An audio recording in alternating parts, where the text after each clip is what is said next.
Hey everyone, welcome to another edition of our workshops. My name is Antonio Lopez. Sorry, Ron, how do you know my last name? Oh, I work with you. Well, he's Ron. Last name George. That's right. And together, folks, we're your hosts, and we're so thankful that you're here with us today. We want to make you become the best homeowner that you can be, and we're going to do that today with a great workshop. We are going to talk to you a little bit about prep. We're going to talk to you about cutting in. We are going to finally talk to you about how to paint that wall. And at the end of the day, he's going to clean up. I'm always cleaning up Ron's messes. But look, let's take it a step back and think about the overview. What we're going to discuss is choosing paint. Choosing paint, that's the first part. You're absolutely right. That's a step, because once you choose your paint, then what supplies do you need to do the job the right way? That's where we're going to dive in and then show you painting a room, steps for prep, actual paint application, and then we're going to go to that cleaning up. I just took a deeper. I just have to clean up your mess right now. I was just fired up. I just wanted to get into the workshop, Antonio. All right. So I kind of like glossed over something. All right, enough of these paint puns. Let's stop glossing over all of this and dive right in and talk about that first step, which is choosing paint. There's a couple things that we here at the Home Depot like to do to support that process, because when you're thinking about the space, you're going to have to measure. And I know, Ron, you like to measure once and cut twice. I do. Even though you can't do that. I like to waste material. I'm saying, well, no, you don't waste material. Look, but seriously, folks, measuring is really important, because measuring is going to give you a good indication of how much paint you need to buy, because you don't want to buy too much and then let it sit there. You're going to waste money. You're going to waste time. But you also, on the opposite spectrum, you don't want to be painting and then you run out and you have to run to the store. I mean, I've had to do that, right? I'll be honest, it's happened, but not ideal. the worst. It's not great. There's a couple things I want to call out here, because we talk about this paint calculator. On HomeDepot.com, you can actually log in, and then you're going to search for paint calculator. In fact, we've got a ton of different calculators.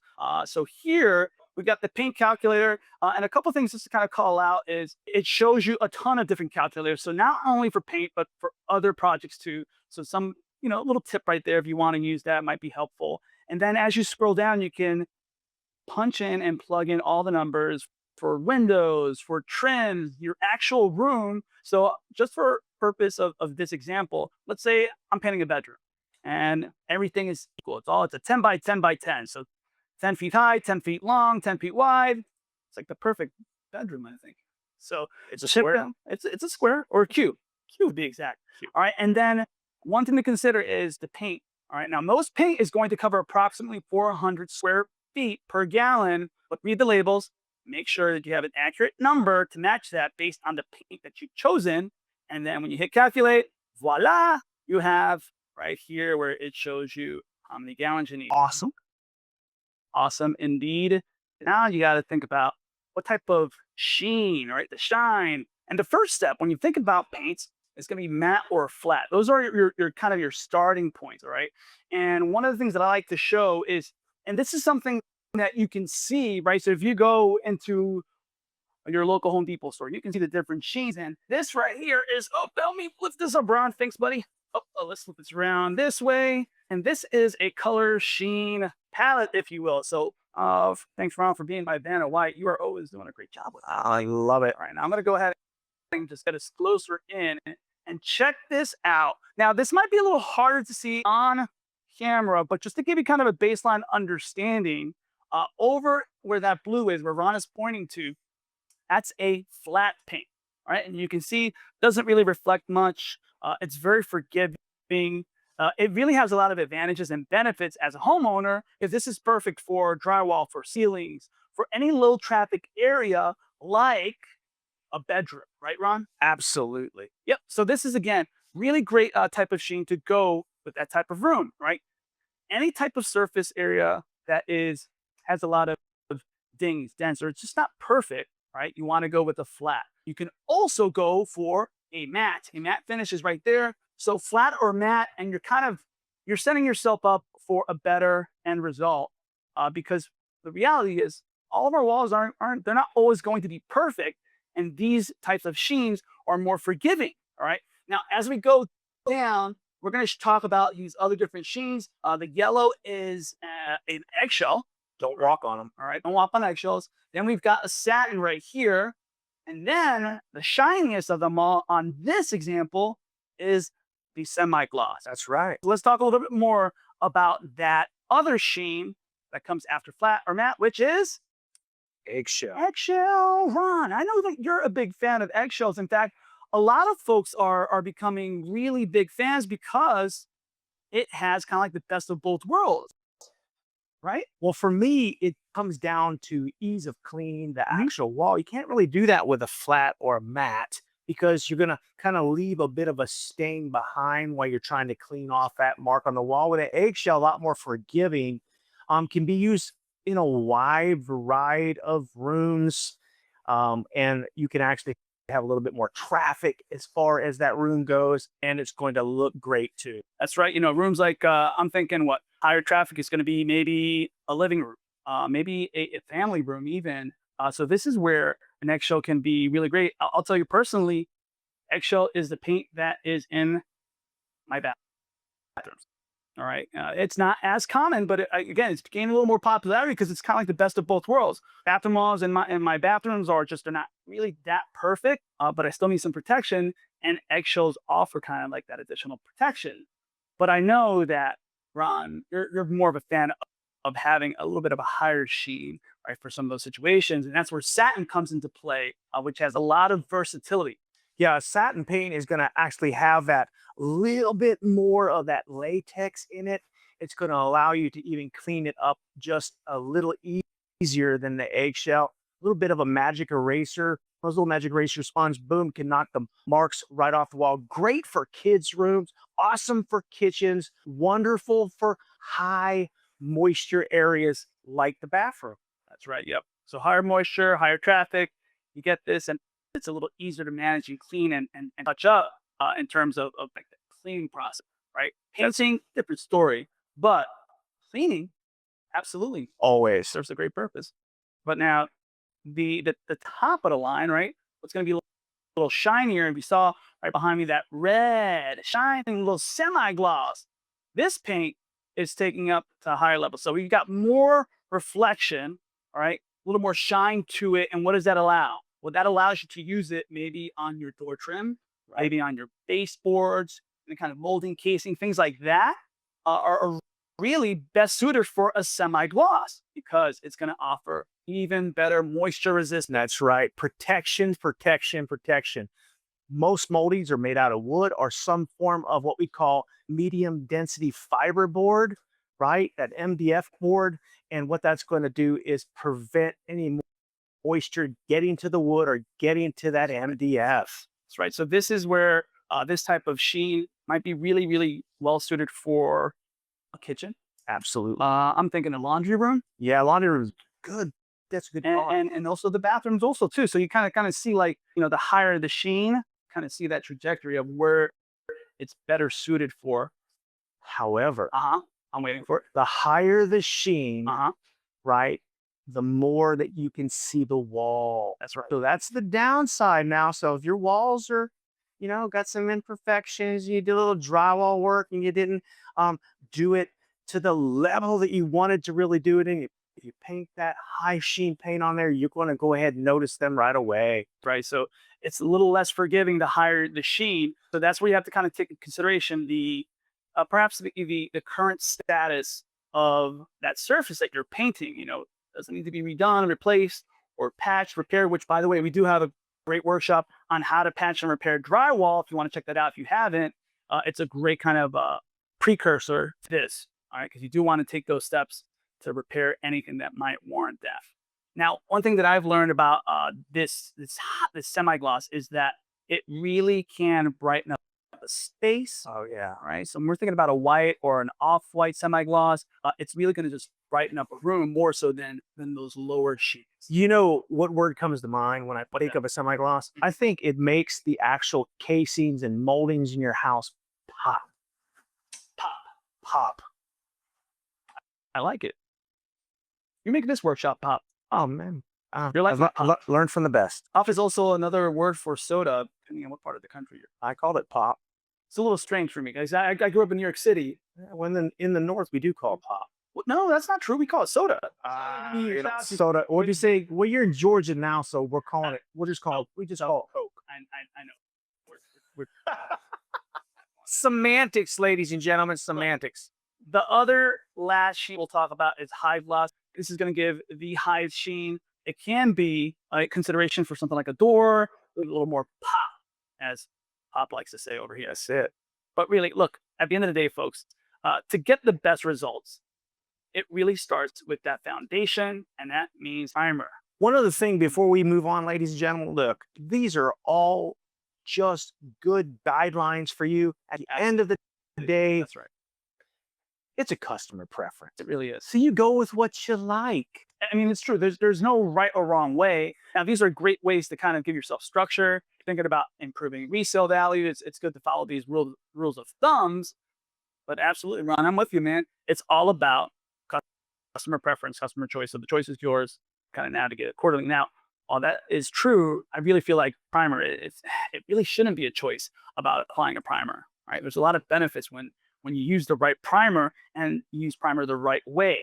And you can kind of see like we've got a whole display of other paint stuff here too. We've got Bear products that have this scuff defense that's really a higher quality type of primer and different finishes as well. So a lot of the stuff that we just talked about still applies when you're looking at this. But what are the important things to consider about what a primer does? Well, it's going to even out that painting surface, right? Think about just a clean slate so that you're giving it a better opportunity to have a more professional like finish, and you'll be happier with the results. So while it's not required, it is a best practice that can really help as a common homeowner. All right, now this is going to help essentially what for adhesion, right? So it helps that color that you want to pop.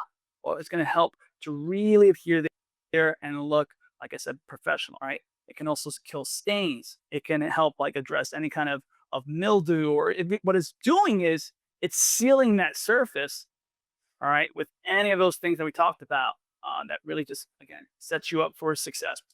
And those drywall repairs, ladies and gentlemen, tip, always primer before you paint. That's right. All right. Or else you're going to get some bleed through and you're going to have some shine on the actual drywall repair, no matter how smooth it is, no matter how well you feathered it in. Watch that episode or watch that workshop. You're still going to need a primer. I think of drywall as thirsty. Oh, So it'll just start sucking up all that paint if you don't prime it, and then it can be frustrating. And I got you. You're gonna waste time and money. You know what's another helpful tip? Did you know this, Ron? That at your local Home Depot store, you ever brought in a primer or bought a primer and then just got it tinted to color match what your actual finish color is gonna be? You tinted your primer? Yeah, you can do it. Yeah, did a few months ago. So that's a possible option that might help cut costs, and it helps kind of bridge that gap as you're going from a primer to whatever finish color you're having. Consider maybe getting a primer tinted. Dude, what a great tip. Thank positive reinforcement. I'm telling you. All right. We're loving the questions, y'all. Keep it coming out there. Like I said, any comments, questions you have, share it in real time. We're going to support y'all to be the best homeowner you can be. Right. Here's where we're going to move on and discuss paint supplies. The right supplies are going to be really helpful, and it really starts with cleaning. Ron, I know you said I like to clean up your mess. I'm the one that's tasked with that. And it's true. Look, I love cleaning. Cleaning is a great first step. It's fundamental. It is. It's back to basics, brother. Right? Look, things like dusting, really important. If you ever painted a surface and maybe saw some little things that's kind of sticking out, could be pet hair, whatever it may be, dust, pet hairs, things like that. You want to control it, mitigate it, so dust it off, clean it, and that's going to get you a better end result. You also want to think about maybe taking steps on removing any stains on the wall. All right. I did talk about primers helping seal those stains, but as much as possible, clean those walls before you paint them. Right. And when you make sure that you clean them and get that area prepped, you might even want to consider, well, maybe taking some additional steps, which we'll talk about in a little bit. But I'm a big fan of doing things like, pet dog, making sure that they're not anywhere in that area so that they're not flowing, and no pet hairs kind of flying around and then sticking to the wall and causing more of a nightmare. So Cobwebs are the worst. So you know how he said you get those little like things on the walls whenever you paint it and you didn't clean the wall? What ends up happening, ladies and gentlemen, You don't clean the wall, you roll a roller over it. The cobweb or the dust or the dirt gets caught in the roller and just keeps getting kind of reapplied. And it will affect with the texture of the roll because now you got something embedded in your roller. So clean your walls. Clean your walls, folks. All right, so get the supplies to make your life a lot easier. You'll be happier with that end result. And this is now something we're going to shift in and talk about. It's a little bit of a hot topic to tape or not to tape. Well, I'm going to tell you right now. Now, it's been an ongoing battle for, I want to say centuries, but that wouldn't make sense. Look, pro painters aren't going to tape. Time is money, so they're not going to tape. They're going to do real good at cutting in. We're going to show you what that looks like in a minute. But I'm an advocate of painting. Look, painting or taping. Painting is a patient type of project. I don't really have a whole lot of patience, so I like to tape things, mask things off, put drop cloths everywhere, put plastic everywhere, and that way I can go nuts with paint, not have to worry about it so much. He, on the other hand, is very, very particular. I'm a little particular, and as much as I want to just take this tape and, hug Ron with it and just say, all right, there we go, buddy. I'm not going to do that. Look, folks, there's a lot of great uses that you can do this, and it can make the end result a lot easier. Like I said, or like Ron said, we'll show you a video that gives you some tips and tricks, and we'll kind of speak to a little more, but high level. Painter safe, great product. There's different types of adhesions, and it's just going to help you give maybe sharper edges for lines. Maybe you're looking to do a funkier design. And it's going to just help protect. Now, something to consider if you want to do it, but you got to make sure you do it right before you make that investment. But it can be really helpful for your painting project. Another really great tool, the multi-tool. It can scrape. It can pull out nail holes. You can even pop the top off a pop bottle or whatever you're going to be. You can scrape, you can cut, you can dig, you can do all kinds of different things. Great tool for painting and drywall repair. These are great things to consider. And so I really suggest and recommend something like this. You will really appreciate it, not only for painting and drywall, but a ton of tasks as a homeowner. A pretty good list of paint supplies we've discussed so far. What else have we got in here? Well, we got all kinds of drop cloths, all kinds of plastic. We've got that, what they call that ram board or that X board. That's great for flooring. That's great for staircases. You just don't want to have paint all over the place. Get some drop cloths. And here's a pro tip for you. If you're going to tape off, like say your baseboard, tape it off. And then on the underside at the bottom part of the take, put your drop cloth and kind of tape your drop cloth to the bottom part of your baseboard. You're completely 100% covered. And you can go absolutely nuts with the paint. I like this environmental aspect to think about it. You get to reuse this and washable. So maybe consider getting that. All right. Let's move on to the next. What are you laughing at, Ron? It was a horrible workshop. It was real questions that are getting answered in real time. I don't get it. It's not a laughing matter. This is one thing that is also worth investing. And you've got a lot of different type of paintbrushes out there. You've got a lot of different sizes, angles. And I think the simplest way to navigate this, folks, is read the labels. All right. So when you read the labels on any of these products, like this paintbrush right here, it tells you what is best suited for the material, if it's stiff or soft. So it gives you all the information you need. And really, this is going to be a kind of a personal choice, all right? Because you might have better results with a different type of paintbrush than what is recommended for specific tasks. So practice makes perfect. I absolutely love what you're saying. For me, I'm kind of a one and done paintbrush kind of guy. That pains me. And I know it upsets him. I'm not very good at taking care of that kind of stuff. Once again, it has to do with cleanup. I will get a moderately priced paintbrush or roller and use it, and then I will lose it. Okay. Well, I'm just saying that's just me. He, on the other hand, he's going to keep the paintbrush for 25 years. Well, not that. Because, we have paintbrushes that can last a long time if you take care of them. This is true. So yeah, cleaning up is going to be really helpful. But let's back it up a little bit because just to kind of give a little bit of an overview of those different paintbrushes, because you showed a couple out there. Rule of thumb, quality over quantity as much as possible based on your budget. It doesn't mean like some of those budget deals, which will show you one kind of package that might be really great to consider, but if possible, and you enjoy painting here. Practice makes perfect. So that's going to be a function of quality over quantity. So think about that. Take care of it, clean it. We'll talk about some tips. There's things like, putting if you're taking on a painting project, then maybe you're splitting it between a couple days.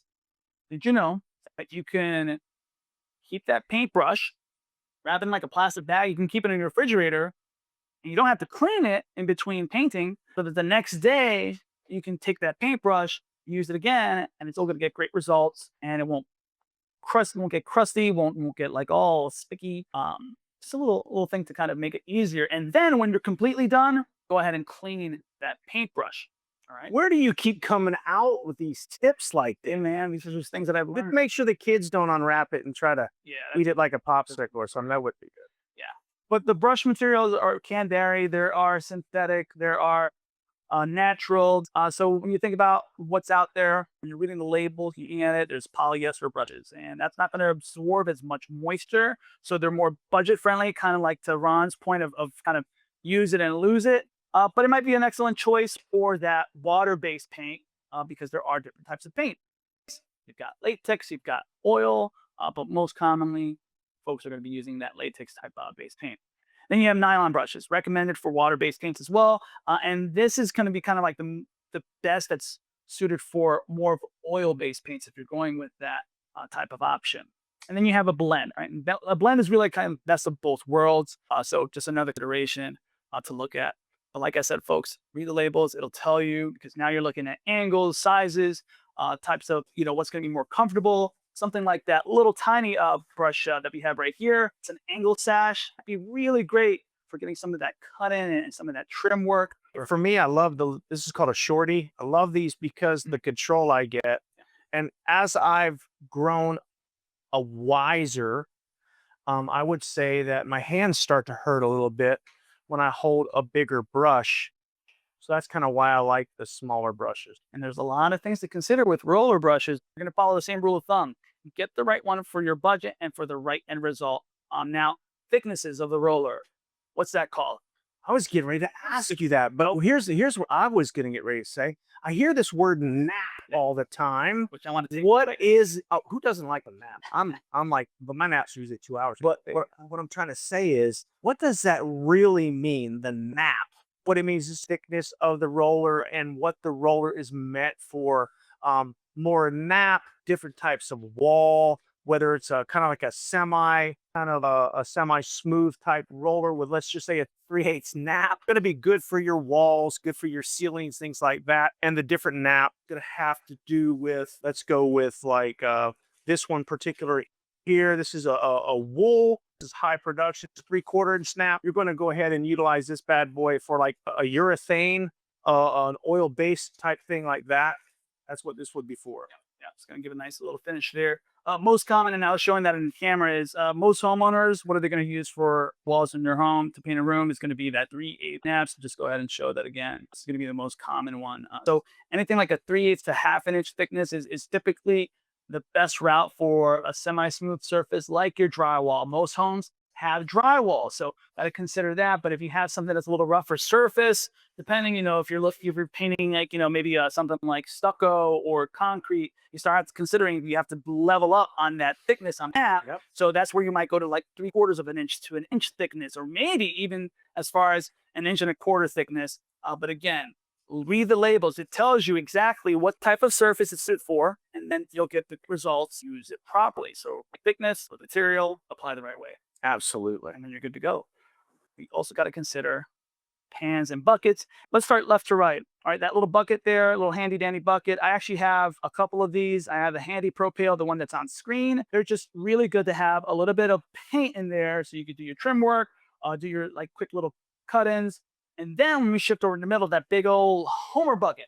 You go to Home Depot and you buy about, maybe you got 3 gallons of paint that you just love and you can't wait to paint your bedroom. Well, it really would be helpful if you put those 3 gallons and poured it into a single bucket, like that 5-gallon Homer bucket, and mix it all in just to make sure that you have consistency and no irregularities. Yeah, not only that, ladies and gentlemen, you can actually buy a wired roller brace for a 5-gallon bucket. You can drop it right in there and you can actually roll off of it. Kind of think of it as old-fashioned washing board. Or the old, maybe you don't remember the old-fashioned washing board. Kind of like that. You drop it in the bucket, then you can use your roller right from the 5-gallon bucket. Then you don't have to worry about extra pans and things like that. It's also just a tip. Yeah, it's a great tip. And but if you are going to go with the route of a pan and you want to go more budget friendly, we've got that the all-in-one package. It's got rollers, it's got brushes, it's got the pan, it's got a pan liner. You get a great value proposition. I know it says over $25 in value, and it's typically about half that what you're paying out of pocket. So if this is just a one single project you're taking on, you want to be budget conscious, save yourself some cash, and still get a pretty good end result. I think what I like most about that is it kind of takes the thought out of it because it kind of gives you a one-stop package of everything that you're going to need for that project, and you didn't have to put a whole lot of thought into it. Absolutely. So a lot of helpful tips. Hopefully you keep finding stuff on. We're loving the questions, folks. Keep coming. I know taking on a painting project sometimes it's really simple, but there's things that can get a little more complicated as you kind of think about it and go through that, especially based on the size of that room, size of your home. So now we're ready to paint a room. Some of those earlier supplies are going to be put into action. So things like painting a room or you want to prep, and one of those methods can involve taping. All right, so let's show you a quick videotape of just some important considerations to take if you're going to tape your room. So let's check it out, folks, and we'll be right back. Painter's tape is used to help you achieve clean, professional-looking results. Its primary purpose is to protect areas you don't intend to paint. It's perfect for door and window trim, molding, and baseboards. It helps you create sharp, clean lines, paint stripes or patterns, and create two-tone wall effects. There are different adhesion levels for painter's tape. All are meant to be easily removed, but some stick a little more firmly than others. While some are perfect for textured surfaces, others are intended for more delicate areas like a freshly painted wall, finished hardwood, or wallpaper. Be sure and check which adhesion level is right for the job you're doing. If your ceiling is non-textured, or if you have crown molding, you'll want to mask that off where it meets the edge of the wall. Apply your tape in short, overlapping strips, pressing down firmly along the edge. If you don't take the time to apply painter's tape properly, you can experience bleed through. Paint can seep under the tape barrier and get on the protected surface. Make sure your tape is flat and evenly pressed down. You can use your fingers or a putty knife. Paint will seep through at any point where the tape is not in full contact with the surface. All right, folks. Now, before we go into that display, we just want to kind of highlight that that's a helpful, insightful video because painting or taping, there's more to it than just taping. And so, if you're going to go this route, make sure you take the time to do it the right way, because the opposite, and I experienced this firsthand. If I didn't completely rush and maybe I was a little too quick on one area, I put too much paint, let through, and then you got to spend more time and effort to do it right. So take the time to do it the right way if you go this route. Absolutely. Preparation is the key there. You know, one of the things that you're going to see on the screen right there, you see how they actually taped off that switch plate cover. You know, ladies and gentlemen, I'm an advocate of actually removing stuff like that because that way you don't have to worry about taping it off. Just take a second. It's one simple little screw. Pop that off. Pop off those. Pop off like any kind of like canopies for your lights and things like that. You know, simple, easy to do. Dust around it. You won't have any issues with it. I'm just an advocate of that. Although you can tape it off. Or you can just kind of go around it like painters do. I'm with you, Ron. I'm going to say, folks, I'm big on that too. I take off all my outlet covers, all of my switch plate covers. Look, it's a simple screwdriver. It takes a quick second. If you want to, I even bag it up so I don't lose any of the pieces, and then keep that kind of marks of that room. Of course, I'm organized. I try to come on. I want to make sure that I don't miss anything. I even go as far as taking off my vent covers, any register, return registers, anything like that. I take it off. I say, I know what you all are thinking right now. What? You guys are thinking, he takes it off, he puts it in a baggie. Now, No. I don't go that far. no, not the register covers I'm talking about. And then I bet he actually labels the bag. All right. I use a Sharpie. I use a sharper to label it because I don't want to forget. Look, folks, I love this guy. I am literally, I have ADD. If I don't, I will lose track. Squirrel. So speaking of squirrel, let's cut Ron off and talk about cut-in. Cut-in is another approach, and whether you're taping or not, this is something that absolutely you can really master if you practice it. It's all about pressure and how you're holding that brush. And again, it's going to come to having first off a quality brush and making sure that you don't put too much paint on that brush, and kind of take your time and give yourself a buffer.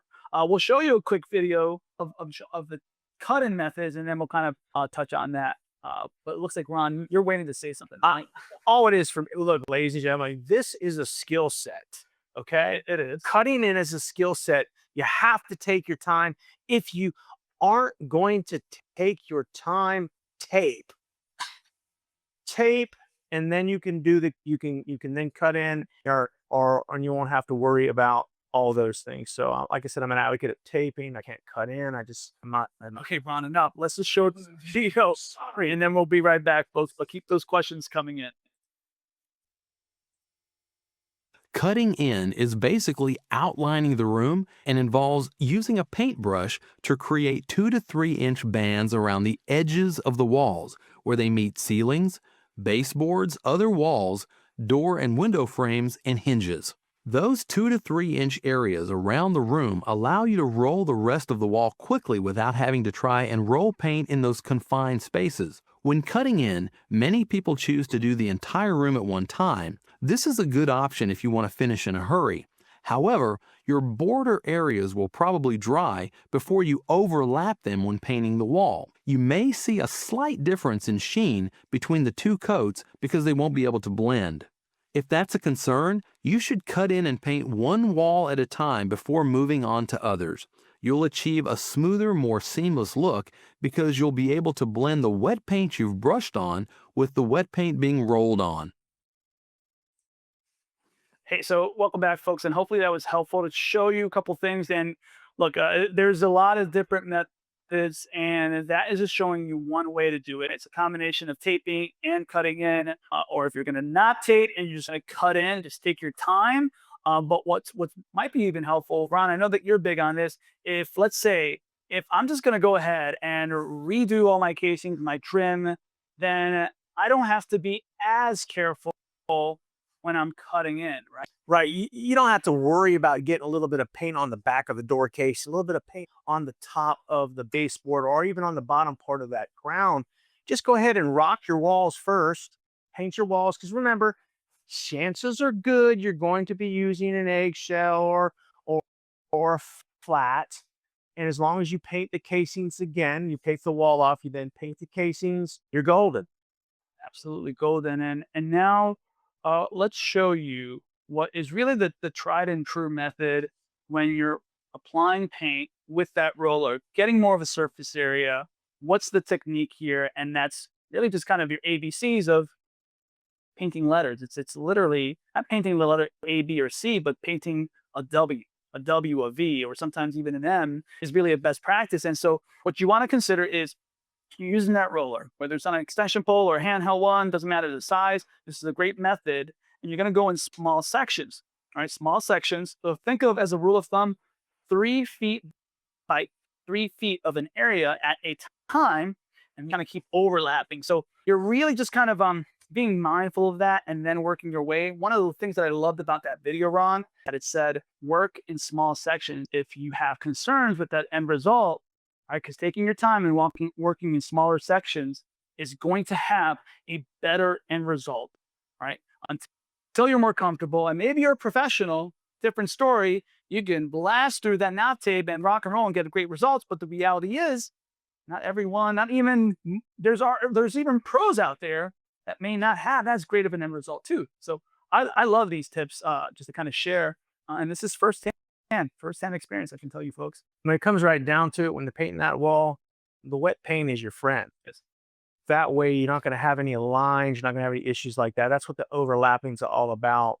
You want to apply the same amount of pressure throughout the roll. Don't push too much. So try to squeeze out that last little bit of paint from the roller, reload that roller, and then go for it again with the same amount of pressure. If you start to push too much because you're trying to get a little extra out of the roller, that's when you're going to start having problems with the lines and not complete coverage. Absolutely. A couple things, and we're going to show you just a couple quick demonstrations, some of those techniques that he talked about, where you're cutting in and then overlapping with that roller.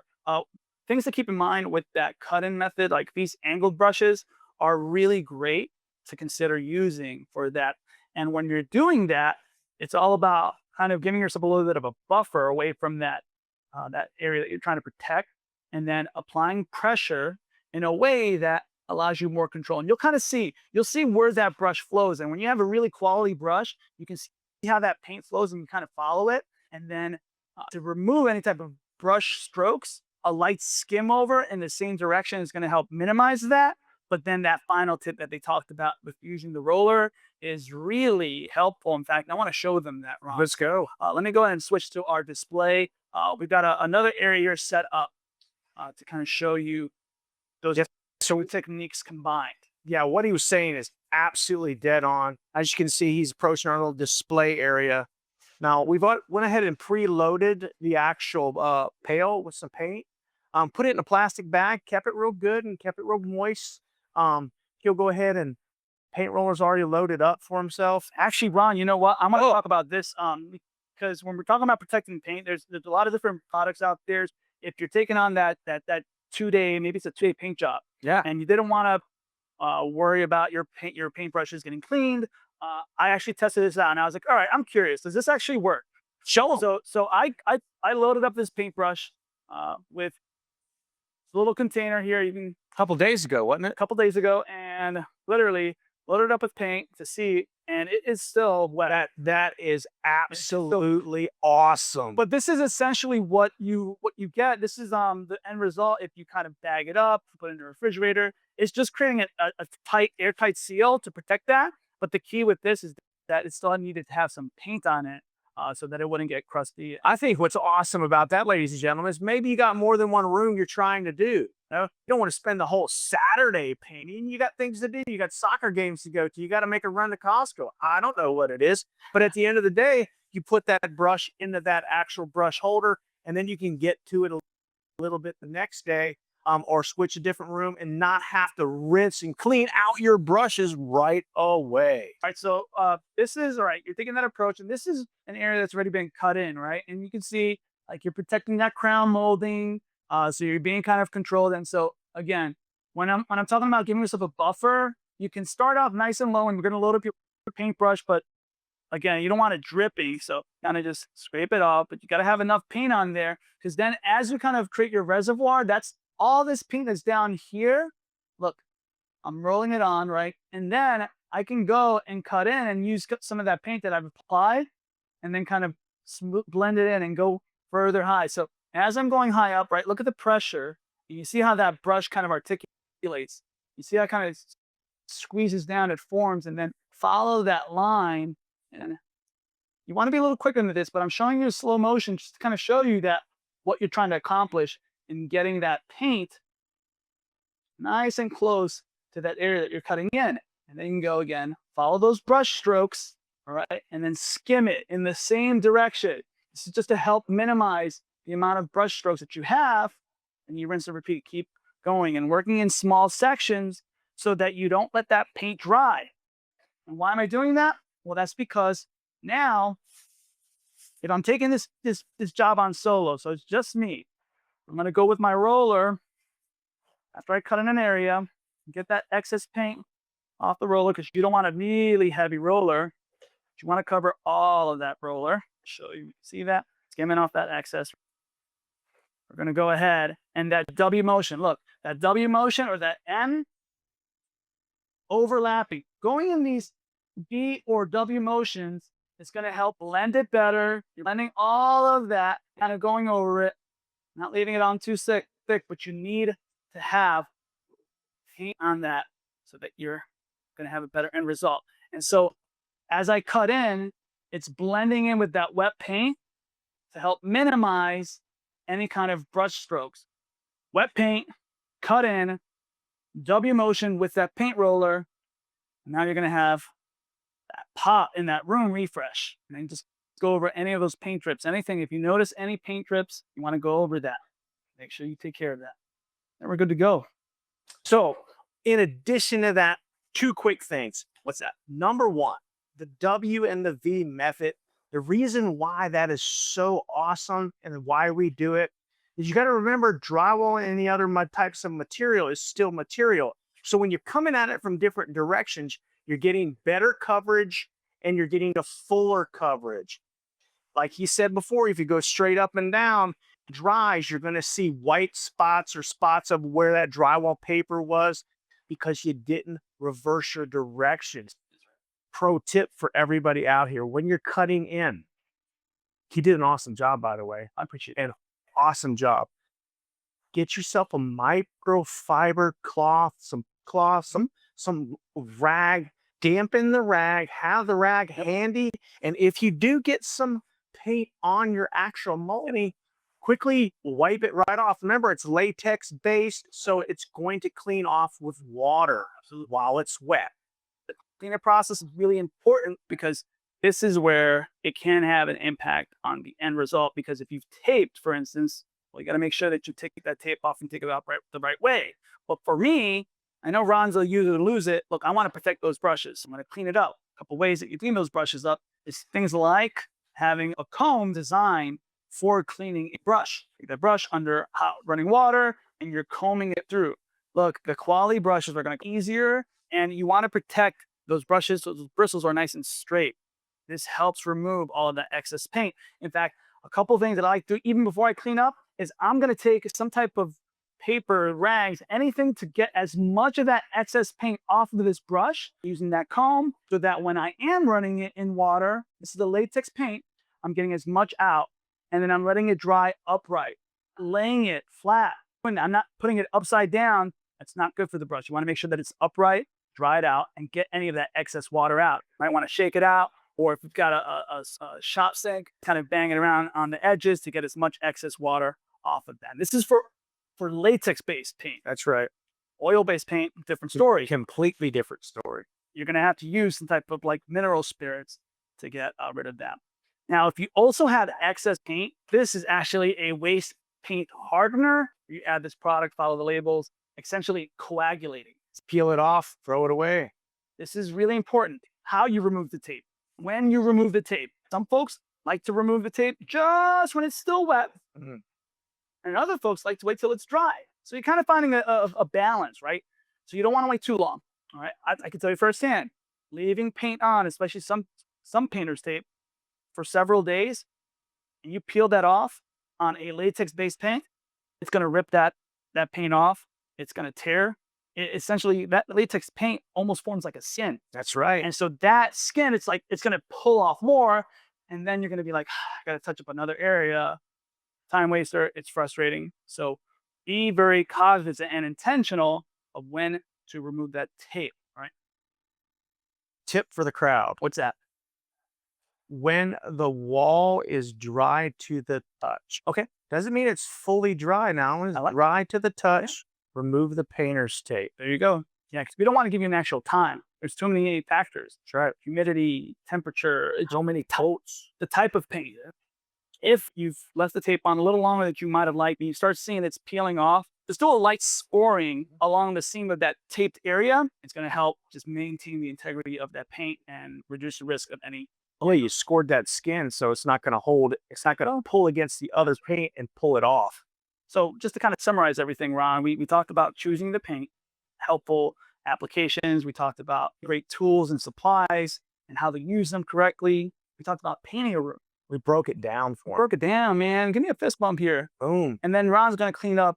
I'll get it done tomorrow. He always says that. Why do you say that? Get it done tomorrow. Done. Look, y'all got it done today. And we've got DIY workshops. We've got homeowner one-on-one workshops. This is how we help doers get work done. So we really appreciate y'all. Keep it coming. In fact, at the end of this webcast, let us know your thoughts. All right. Did you like Ron? Did you think he was insightful? if you have good reviews, don't forget my name is Antonio. If they're bad reviews, you can make sure to use Ron's name. Or you can call me Joe. Oh, whoa, that's weird. Folks, we hope you had a good time. From the bottom of my heart, Ron's heart, from everyone here at the Home Depot, we appreciate you and thank you so much. Take care, y'all.